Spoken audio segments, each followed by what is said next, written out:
समरौता के कांड होते मैं गया था और वो माननीय नरेश जी मेरे जाने से पहले पता नहीं किसके कहने पे सरेंडर हो गए। मेरी बात तो सुनी नहीं। मैं जेल में मिलने गया उनसे, सब बच्चों से मिला, नरेश जी से भी मिला, 19 लोगों को छुड़वाया। मेरे को तो आप लोगों ने बिल्कुल अलग रखा, आइसोलेटेड। सब नेताओं के पास मुझे किसी दल का हो, किसी जाति का हो, देखो फिर भी मैंने वकालत की है।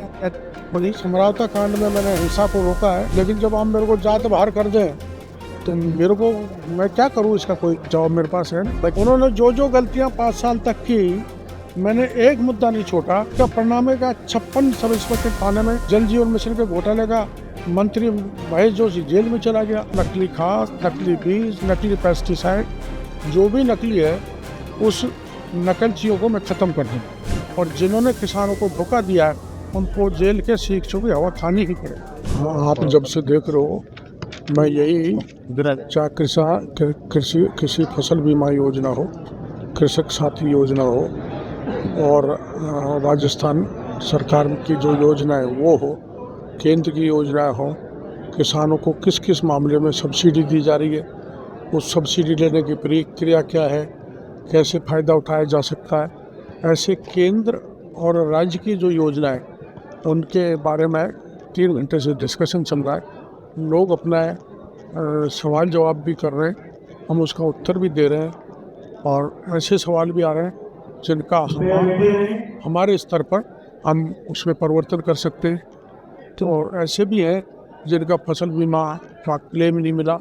तो इन सबको सुनने के बाद हम उसमें कार्रवाई करेंगे विभाग की तरफ से। और दूसरा जो ये किसान है जिसमें को गए थे, हॉर्टिकल्चर की ऐसी बहुत सी योजना है, क्योंकि आप जानते हो आजकल जवानों का गांव से पलायन हो रहा है। उसका कारण है कि खेती फायदे का सौदा नहीं रहा। तो हॉर्टिकल्चर की ऐसी योजना है जिससे जवान किसान उसको अपनाकर आर्थिक दृष्टि से मजबूत हो सके, जैसे पॉली हाउस है, ग्रीन हाउस है, मल्च है, PDMC है, और स्प्रिंकलर है, मिनी स्प्रिंकलर है, ऐसी पशुपालन है, डेयरी है, मत्स्य है, सही मत्स्य पशुपालन, सही शहद के धंधे करने वाले, ऐसी सब चीज़ें हैं कि कुछ लोग जो नई जानकारी लेके जाएंगे वो इस क्षेत्र में घुसेंगे तो आर्थिक दृष्टि से मजबूत हो। कुछ शिकायतें भी आपको सीधे यहाँ पर किसानों ने की अधिकारियों से? हाँ, तो उसकी जांच कराऊंगा सर। मैं इस मामले में बड़ा गंभीर हूँ, जांच कराऊंगा और दोषी अधिकारियों के खिलाफ सख्त कार्रवाई करेंगे। सर आपके पास आपके डिपार्टमेंट में 19 कॉलेज है, शिक्षक 25 है, सच महीने तक कॉलेज बंद रहते हैं। और देखो वो कॉलेज, दरअसल में मैं भी यही चाहता हूँ वो कॉलेज उस उच्च शिक्षा के पास है, वो अगर हमें दे दिया जाए तो हमको टेक्निकल स्टाफ भी मिल जाए, लेकिन वो मुख्यमंत्री स्तर का फैसला है। पहले क्यों बदला और अब कैसे बदल सकते हैं वो तो मुख्यमंत्री बदल सकते हैं। हमको मिल जाएगा तो हम आपकी मंशा के अनुकूल, आपकी इच्छा के अनुकूल उसमें सुधार करेंगे। सर मंत्री जी ने डोटासरा जी एक कोटा दौरा था, उन्होंने एक सुझाव दिया कि न मुख्यमंत्री की चलती है न किसी मंत्री की चलती है, राजस्थान में सिर्फ डोटासरा और टीकाराम दूधी की चलती है, आज भी कोई काम होता है तुरंत हो जाता है। अब वो देखो लोकतंत्र है, लोकतंत्र में प्रतिपक्ष के लोगों का भी महत्व होता है। कोई MLA कांग्रेस से बन गया इसका मतलब ये थोड़ा है कि उसकी सुनवाई नहीं होगी। हमारी सरकार सबकी सुनती है, उस दृष्टि से उन्होंने बढ़ चढ़ के बयान दे दिया होगा, लेकिन ऐसा नहीं है कि न मुख्यमंत्री की चलती न मंत्री की चलती। मंत्री की नहीं चलती होती तो 2 दर्जन अफसर यहाँ पर बैठे हुए हैं, सब सुनवाई कर रहे हैं, हर तरह का जो भी कुछ सवाल उठा रहा है उसका जवाब दे रहे हैं, इसलिए वो गलत कह रहे हैं, ऐसा उनको नहीं बोलना चाहिए। निजी सचिव और पाकिस्तान राष्ट्रपति वो जांच का विषय है, बहुत से लोगों को पकड़ा गया है और दोषी है तो उसके खिलाफ सरकार कार्रवाई करेगी। अभी आपने नकली खाद पर नकली बीज को लेकर भी किसान बहुत परेशान रहते हैं। देखो मेरी बात सुनो, नकली खाद, नकली बीज, नकली पेस्टिसाइड, जो भी नकली है उस नकलचियों को मैं ख़त्म कर दूँ।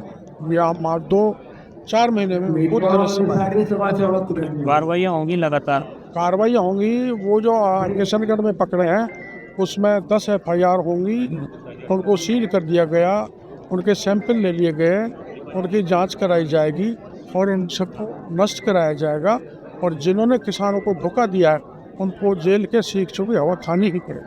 नरेश मीणा लंबे समय से जेल में है। सीएम साहब ने उनके पिताजी से वादा किया था कि आपको जल्द मतलब सारे केस वापस ले लेंगे। उसके बावजूद भी नरेश मीणा की बात कर रहे हैं, वो हमारे वोटर संभाग से अपने हैं। देखो ऐसा है, अदालत में जो मामला हो उसमें वैसे तो मेरे को बयान देने का अधिकार नहीं है क्योंकि वो सब जुडिस है, लेकिन ऐसा मुख्यमंत्री जी ने नहीं कहा होगा जो गिरफ्तार हो उसका छुड़ाने का मुख्यमंत्री जी ने नहीं कहा होगा।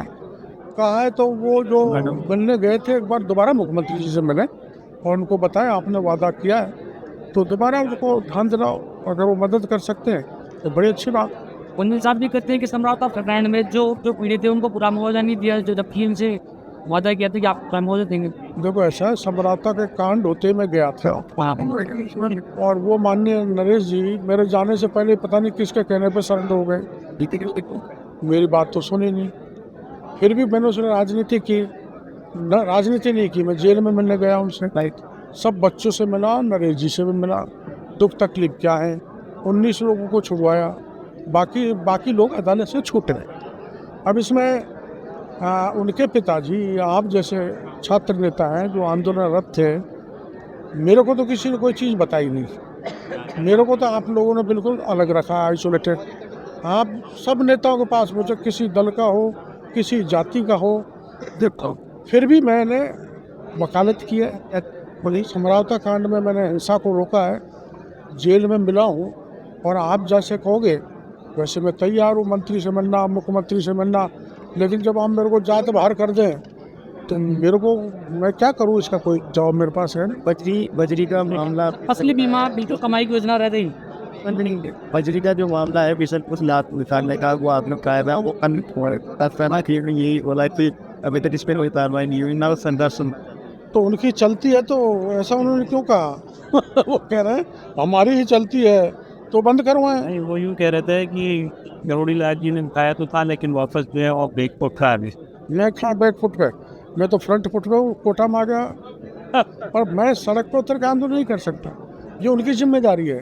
उन्होंने जो गलतियाँ 5 साल तक की, मैंने एक मुद्दा नहीं छोड़ा और सरकार को मजबूर किया, जिसका परिणाम है 56 सब इंस्पेक्टर थाने में 2 RPSC के मेंबर वो उसमें जेल के शिक्षकों में हवा खा रहे। मैंने तो किया, उन्होंने उनके राज में मेरी नहीं सुनी। और अब जो है जितने भी मामले पिछले राज में हुए थे मांगे, जल जीवन मिशन के घोटाले का मंत्री महेश जोशी जेल में चला गया। तो कार्रवाई कर रहे हैं, समय लगता है, कई कानूनी अड़चनें होती, पर हम भ्रष्टाचार के मामले में 0 टॉलरेंस रखते हैं। हम कतई बर्दाश्त नहीं करेंगे, जिन्होंने भी गड़बड़ की है उनको भुगतना ही पड़ेगा।